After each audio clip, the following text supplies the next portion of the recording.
ஸ்கூலுக்கு பிள்ளைங்கள அனுப்பி விட்டோம்னா, பிள்ளைங்கள வந்து கால அமுக்கு, கைய அமுக்குன்றாளுங்க, தலைய வாரி விடுன்றாளுங்க, தலைக்கு எண்ணெய் வச்சு விடுன்றாளுங்க.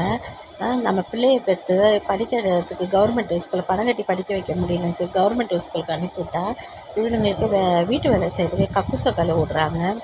இந்த மாதிரி ஆளுங்களுக்கெல்லாம் சிஎம் ஐயா நீங்கள் என்ன நடவடிக்கை கொடுக்குறீங்கன்னா, தயவு செஞ்சு இவங்க வேலையை விட்டு நிப்பாட்டி, இவங்களுக்கு இப்போ ரிட்டையர் ஆன பணமும் கிடைக்கக்கூடாது, இந்த பென்ஷனும் கிடைக்கக்கூடாது. அந்த மாதிரி ஒரு தண்டனை கொடுங்க. ஏன்டா நம்ம பசங்களை இந்த பண்ணோம், அதனால தான் நமக்கு வந்து இந்த தண்டனை கிடச்சிச்சு அப்படின்னு சொல்லி அடுத்த ஆசிரியர்களுக்கெல்லாம் வந்து ஒரு பெரிய பாடமாக இருக்கும். இந்த மாதிரி பிள்ளைங்களை என்ன இது வந்து வட மாநிலம் போல இருக்குது.